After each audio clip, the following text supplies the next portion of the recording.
Hello everyone, कैसे हैं आप सभी लोग। उम्मीद करता हूँ बढ़िया होंगे। तो आज हम पढ़ेंगे ग्रीक स्कॉलर्स के बारे में। बेसिकली आज का इस वीडियो में हम पढ़ेंगे जितने भी सारे ग्रीक स्कॉलर्स थे। बहुत सारे ग्रीक स्कॉलर्स थे। अप्रॉक्स हम लोग आज 9 ग्रीक स्कॉलर्स के बारे में पढ़ेंगे। उनके कंट्रीब्यूशन क्या थे, कहाँ किस चीज़ में, ज्योग्राफिकल थॉट्स में उनके कंट्रीब्यूशन क्या थे। तो बेसिकली इनका जो पीरियड था वो स्टार्ट हुआ था 6th BC से लेकर के 1st BC तक ये पीरियड था। और इस पीरियड को बेसिकली कंसीडर किया जाता है golden age of Greece. Golden age of Greece क्यों कहा जाता था? क्योंकि इस पीरियड में सिर्फ ग्रीक स्कॉलर्स ही आए। उन्होंने सिर्फ इंटरेस्ट दिखाया था ज्योग्राफिकल थॉट्स में, ज्योग्राफी में। तो ऐसा नहीं कि सिर्फ जो ग्रीक स्कॉलर्स ही थे, उन्होंने बहुत सारे अदर्स जैसे इजिप्ट के रहने वाले चाल्डेंस यानी कि अरब स्कॉलर्स, सोमेरियंस एंड असायरियंस भी थे, जिन्होंने एस्ट्रोनॉमी, ज्योमेट्री और मैथमेटिक्स का भी फील्ड में योगदान दिया था। तो अब देखो, ये जो ग्रीस है, सिर्फ इसी पे इवोल्यूशन ऑफ ज्योग्राफिकल थॉट्स पर स्टार्ट क्यों हुआ था? क्योंकि हम लोग देख सकते हैं, क्योंकि जितने भी सारे ग्रीस के पार्ट्स हैं, डाइवर्सिटीज़ है ग्रीस के, वो बहुत ही ज़्यादा डाइवर्स है। फिजिकल फैक्टर्स, फिजिकल फीचर्स, यहाँ पे ग्रीन वाला पार्ट्स आपका कंसीडर किया जाता है प्लेन एरियाज। इसके बाद माउंटेन्स हो गया, इसके बाद प्लेट्यूज, माउंटेन्स, और कहीं कहीं आइलैंड्स भी है। तो यही सारे डिफरेंट फिजिकल फैक्टर्स के वजह से इंटरेस्ट जागा ग्रीक स्कॉलर्स का in the field of geography. यही अनड्यूलेटिंग या फिर uneven regions of Greece, this led to the development of geography in Greece. तो चलिए स्टार्ट करते हैं। Here are the first scholars among the Greek scholars. जो first scholar थे वो होमर थे। इनको बेसिकली बहुत ही ग्रेटेस्ट पोइट्स ऑफ ग्रीक कहा जाता है, क्योंकि इन्होंने दो कॉम्प्लीमेशन दिए थे, इलियाद एंड ओडिसे नाम के। इन्होंने दो हिस्टोरिक पोएम्स लिखे थे। और इलियाद में इन्होंने बेसिकली ट्रोजन वॉर के बारे में बताया था कि हाउ ट्रोजन वॉर फाउट। और ओडिसे में इन्होंने एक ओडिसियस नाम का कैरेक्टर के बारे में बताया था, जिसका ज़िंदगी 10 साल के वॉर के बाद, ट्रोजन वॉर के बाद क्या हो जाता है। तो इनका और कंट्रीब्यूशन है कि ही believe that the shape of the earth is flat and surrounded with the ocean from all sides. जो शेप था, अर्थ का शेप था, वो फ्लैट है, मतलब चपटा है। और ये अर्थ है, ये चपटा है, और इसके चारों तरफ ओशन से भरा पड़ा है, ओशन से घिरा हुआ है। तो इसका इनका और एक मेजर कंट्रीब्यूशन था कि इन्होंने लोकल विंड्स के बारे में बताया था। कहाँ के लोकल विंड्स? ग्रीस के लोकल विंड्स। और उनको नाम भी दिया था, जो बोरस, नोटस, यूरस एंड जेफायरस, ये जितने भी सारे थे वो लोकल विंड्स थे वहाँ ग्रीस के। तो इनका बेसिकली मेजर कंट्रीब्यूशन ज़्यादा नहीं था, बस इन्होंने दो पोएम लिखे थे, इलियाद एंड ओडिसी।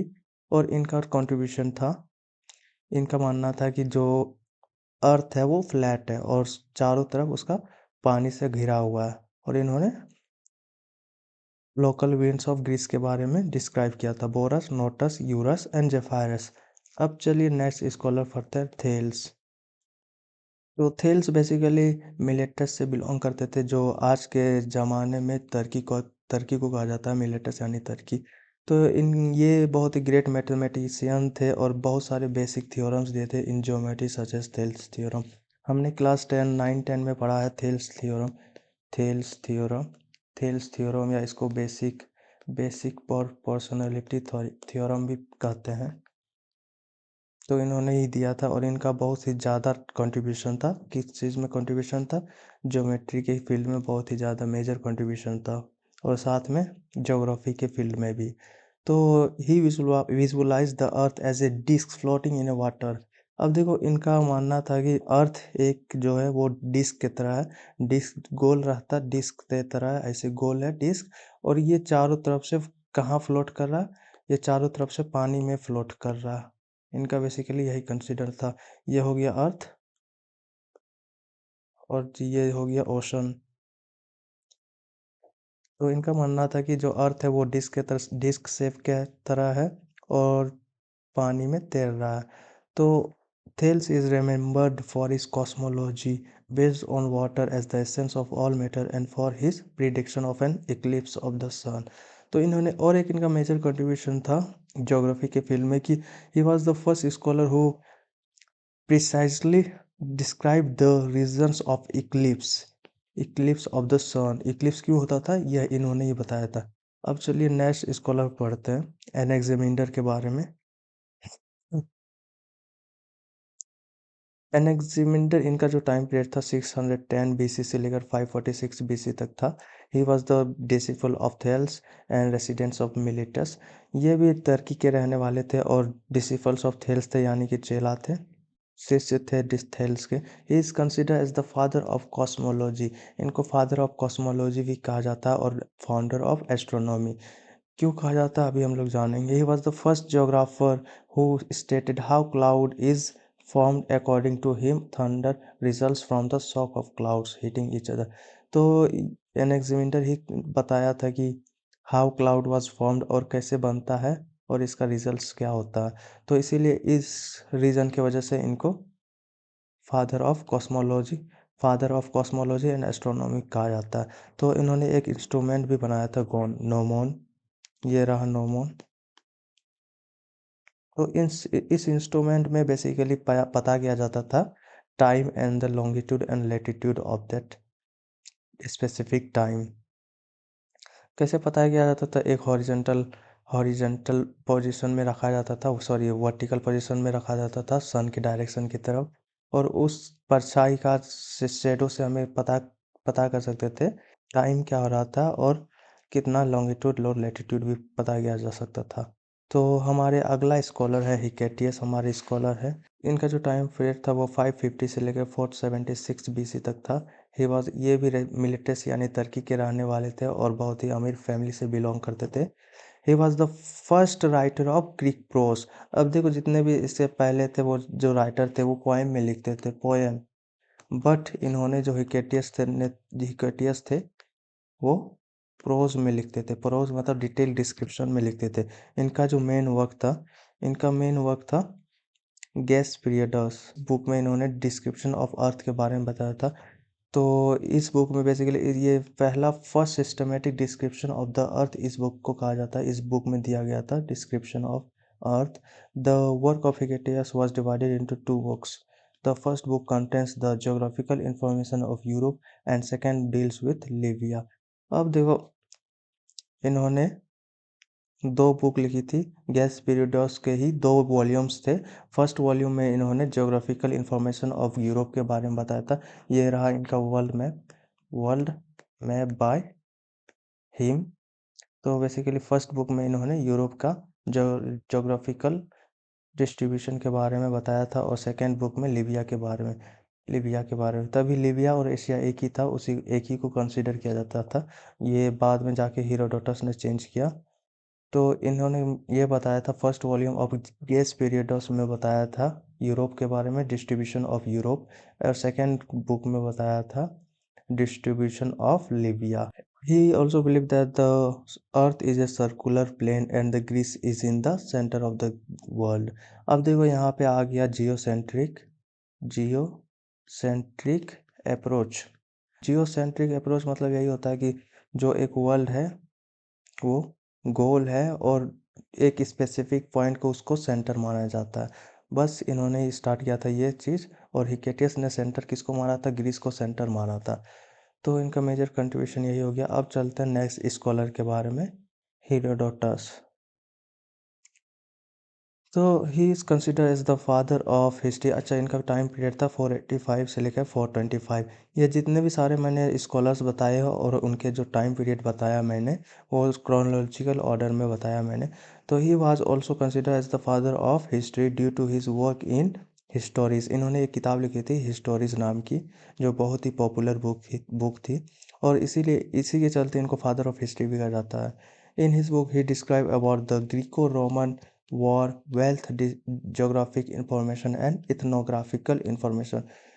तो इस बुक में बेसिकली ग्रीक और रोमन एम्पायर्स के बारे में बताया था, ज्योग्राफिकल इंस्टीट्यूशन के बारे में बताया था और बहुत सारे इथनोग्राफिकल इंफॉर्मेशन के बारे में भी।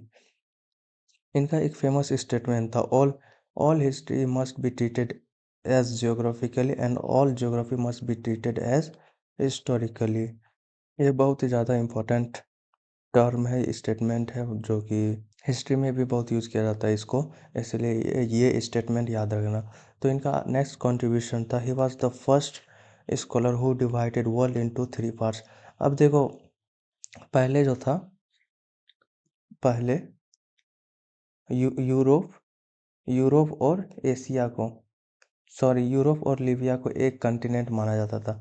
बट ये लेटर चेंज हो गया और हेरोडोटस ने इसको डिवाइड करके इसको लीबिया अलग कंटिनेंट माना और इस एशिया को अलग कंटिनेंट माना। तो ये बेसिकली हेरोडोटस ही थे जिन्होंने वर्ल्ड को 3 पार्ट्स में बांटा, यूरोप, एशिया एंड लीबिया। तो इनका नेक्स्ट कंट्रीब्यूशन है, he was the first person who coined the term delta. अब जो टर्म डेल्टा, इसका सिंबल ऐसे होता है, एक ट्रायंगुलर सिंबल होता है। इसका मतलब क्या होता है, देखिए, ये कोई भी रिवर है, मान लीजिए हुगली रिवर है, ये फ्लो कर रही है। अब एक टाइम पे ये ओशन में मिल जाएगी, मान लीजिए ये ओशन है, एक टाइम पे ये ओशन में मिल जाएगा और जितने भी सारे सेडिमेंट्स लेके आएंगे वो ओशन के आसपास डिपॉजिट हो जाएंगे और एक फॉर्म करेंगे, एक लैंड फॉर्म, और उस लैंड फॉर्म को कहा जाता है डेल्टा। बेसिकली डेल्टा को ट्रायंगुलर शेप से रिप्रेजेंट करते हैं।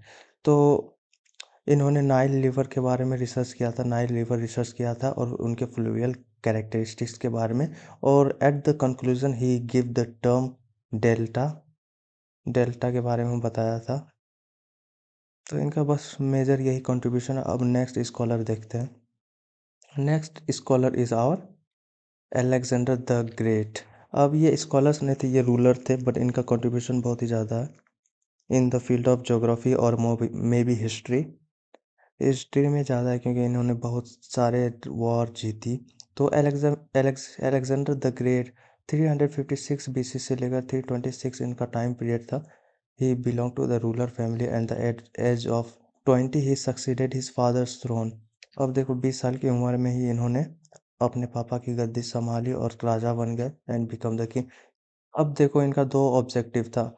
पहला जो ऑब्जेक्टिव था वो ग्रीक को सुपरमेसी साबित करना था, और जो वर्ल्ड एडमिनिस्ट्रेटिव सिस्टम को था वो उसको जानना था। और उनका सेकंड ऑब्जेक्टिव था कि ये जो outer most limits of the world था वो वहाँ जाए और अपनी खोज करें with her with his armed exploration. और जो outer limits of the world यहाँ से क्या समझते हैं, अब देखो, तभी के ज़माने में मानना था कि अर्थ एक फ्लैट डिस्क है और चारों तरफ समुद्र से घिरा हुआ है, और एक कोई ना कोई इस एक स्पेसिफिक पॉइंट आएगा जहाँ से हम लोग नीचे गिर जाएंगे, यूनिवर्स या फिर एटमॉस्फेयर में हम लोग गिर जाएंगे। तो उस पॉइंट को इन्होंने कंसीडर किया था आउटर मोस्ट, यानी कि at the point where the earth ends. तो इस पॉइंट में जाना था इनको। तो ये देखते हैं जा पाता है कि नहीं जा पाता है। In 1332 BC he founded the city of Alexandria. City of Alexandria बहुत ही इंपॉर्टेंट है in the term of history. 327 BC he entered Hindu Kush. अब देखो, यहाँ पे जर्नी बताया गया था कि अलेक्जेंडर इंडिया में कैसे आए और क्यों आए और उनके साथ क्या हुआ इस टाइम पीरियड में। तो बेसिकली हिंद कुश माउंटेन के जरिए, खाइबर पास के जरिए इन्होंने इंटर किया in the lands of Indus valley civilisation from Punjab. और इनका मानना था कि बहुत ही हम लोग बहुत ही जल्द eastern limits of the world पहुंच जाएंगे। ईस्टर्न लिमिट्स क्यों कहा गया था, क्योंकि इन्होंने ईस्ट के तरफ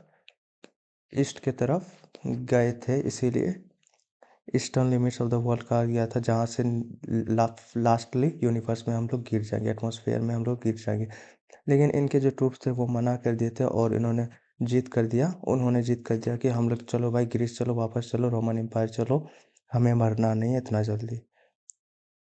तो इनका बेसिकली ज़्यादा कंट्रीब्यूशन नहीं है geography, in the field of geography, but major contribution है in the field of history. History के बहुत बड़े कॉन्करर माने जाते हैं, इनका वही कंट्रीब्यूशन है। ज्योग्राफी में बस एक ही कंट्रीब्यूशन है कि इन्होंने सिटी ऑफ एलेक्जेंड्रिया फॉर्म किया था, जहाँ पे famous library Alexandria library establish है। तो अब चलिए नेक्स्ट स्कॉलर के बारे में पढ़ते हैं।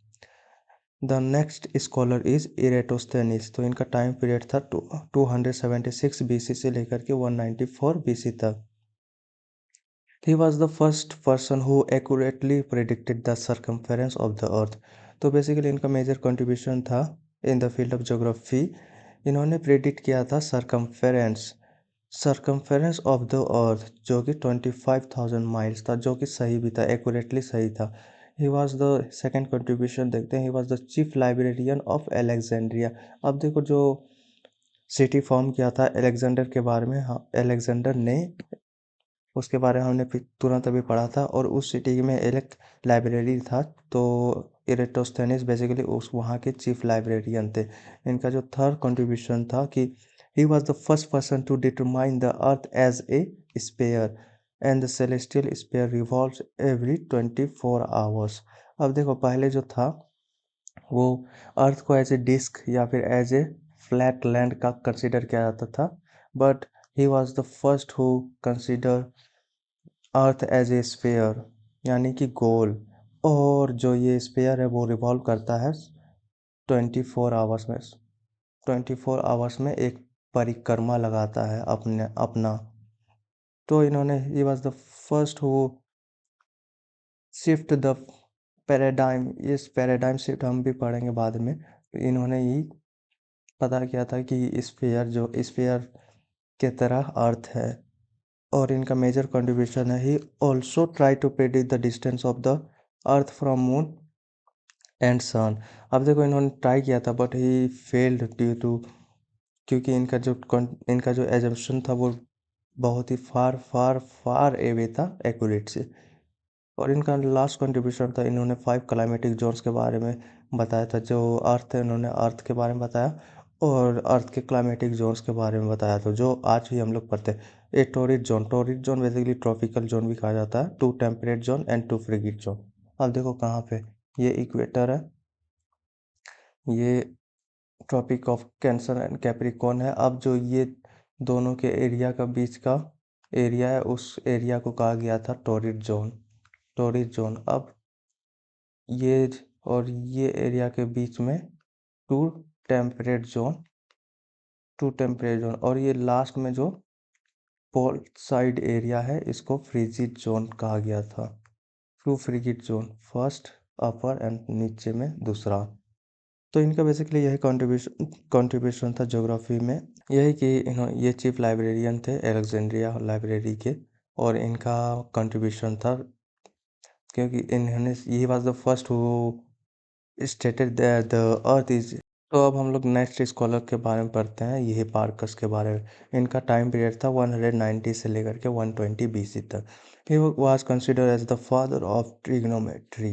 ये फादर ऑफ ट्रिग्नोमेट्री भी कहा जाता है। He was appointed as the chief librarian. अब देखो after the death of Eratosthenes he was the chief librarian of Alexandria. तो ये एलेक्जेंड्रिया के चीफ लाइब्रेरियन थे। He was the first to divide in circle into 360 degree. अब देखो इरेटोस्थेनिस ने consider किया था अर्थ एज ए स्फेयर, और ये स्फेयर सर्कल ही होता है। और इस सर्कल के बारे में फर्दर जो डिटेल दिया था वो हिपार्कस ही थे। उन्होंने बहुत सारे डिग्रीज में अर्थ को, सर्कल को डिवाइड किया था। वो कितने सारे डिग्रीज में थे, टोटल 360 डिग्री मिला के एक सर्कल बनता है। तो he was also invented an instrument called astrolabe. अब देखो एस्ट्रोलेबल क्या है, ये बेसिकली जो हमने पढ़ा था ग्नोमोन, जो एनेक्सिमेंडर द्वारा बनाया गया था, एनेक्सिमेंडर। तो बेसिकली एस्ट्रोलेबल जो है वो हिपार्कस के द्वारा बनाया गया है। हिपार्कस के द्वारा बनाया गया, तो ये दोनों का सेम यूज़ है, बट इसमें जो एस्ट्रोलेबल में है वो ज़्यादा एक्यूरेट एंड डिटेल डिस्क्रिप्शन देते हैं। तो बेसिकली इनका मेजर कंट्रीब्यूशन यही था कि he was the founder of trigonometry. और इरेटोस्थेनिस के बाद इन्होंने चीफ लाइब्रेरियन की गद्दी संभाली, सर्कल को 360 डिग्री में कन्वर्ट किया था, और एस्ट्रोलेबल नाम का इंस्ट्रूमेंट बनाया था। तो अब हम लोग आते हैं कंक्लूजन के ऊपर।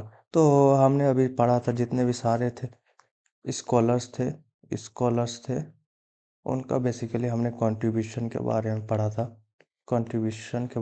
था। कहाँ कंट्रीब्यूशन, ज्योग्राफिकल फील्ड में कंट्रीब्यूशन, और उन्होंने क्या क्या बुक्स लिखी, और उनके क्या क्या आइडियोलॉजीज थे। अब देखो इनसे हमें क्या पता चला, इनका कंक्लूजन क्या निकल सकता था, क्योंकि इनका जो टाइम पीरियड था 6th BC से लेकर के 1st BC तक, तो इसी पीरियड को गोल्डन एज ऑफ पीरियड कहा गया था, क्योंकि that was the period where the evolution of thoughts, evolution of philosophical thoughts, evolution of geographical thoughts emerged। तो यहीं से शुरुआत हुआ था। इसके बाद आए हमारे फर्स्ट AD से लेकर के 2nd AD तक हमारे रोमन स्कॉलर्स आए, जो हम नेक्स्ट वीडियो में कवर करेंगे। आपको वो लिंक और उस वीडियो का लिंक डिस्क्रिप्शन में मिल जाएगा, अगर आप चाहते हैं तो वो वीडियो देखें। तो इनका कंक्लूजन यही था कि इन्होंने नींव रखी थी जोग्राफिकल थॉट्स के लिए through Greek scholar. The study about the earth surface gain popularity. अब देखो इन्होंने इनके जरिए ही द स्टडी ऑफ अर्थ के बारे में था वो पॉपुलर हुआ था। Greek introduce mathematical and physical geography. अब देखो मैथमेटिकल एंड फिजिकल ज्योग्राफी में ग्रीक का योगदान था बहुत ही ज़्यादा, फिजिकल ज्योग्राफी में बहुत ही ज़्यादा। In mathematical geography Anaximander introduce gnomon introduce किया था, जिसके जरिए लैटिट्यूड और डिफरेंट प्लेसेस ऑफ लैटिट्यूड्स के बारे में पता किया जा सकता था। और उन्होंने ही वर्ल्ड के पहला मैप बनाया था on the basis of scale. Eratosthenes divided the world into 3 climatic zones and also predicted the circumference of earth. ये बेसिकली मैथमेटिकल ज्योग्राफी में कंट्रीब्यूशन था। अब और एक कंट्रीब्यूशन यहाँ था कि मैं दिखा देता आपको। जो हिपार्कस थे वो सर्कल को 360 डिग्री में Hipparcos divided circle into 360 degree. इनका और एक कंट्रीब्यूशन था। तो बेसिकली इनका यही कंट्रीब्यूशन था। अब जो नेक्स्ट वीडियो आएगा मेरा, वो रोमन स्कॉलर्स के बारे में होगा, रोमन स्कॉलर्स के बारे में होगा, जो कि बहुत ही जल्दी अपलोड कर दूंगा। और अगर आप कुछ देर बाद वीडियो देख रहे हैं तो आप समझ लीजिएगा वो वीडियो ऑलरेडी अपलोडेड है हमारे चैनल पे, या मैं उस वीडियो का लिंक डिस्क्रिप्शन में दे दूंगा, आप वहाँ जाके चेकआउट कर सकते हैं। तो विद दैट से चलिए आज के लिए बस इतना ही। Thank you for watching. अगर आपको वीडियो पसंद आए तो चैनल को सब्सक्राइब, वीडियो को लाइक और एक प्यारा सा कमेंट करके छोड़ दीजिएगा। चलिए, थैंक यू।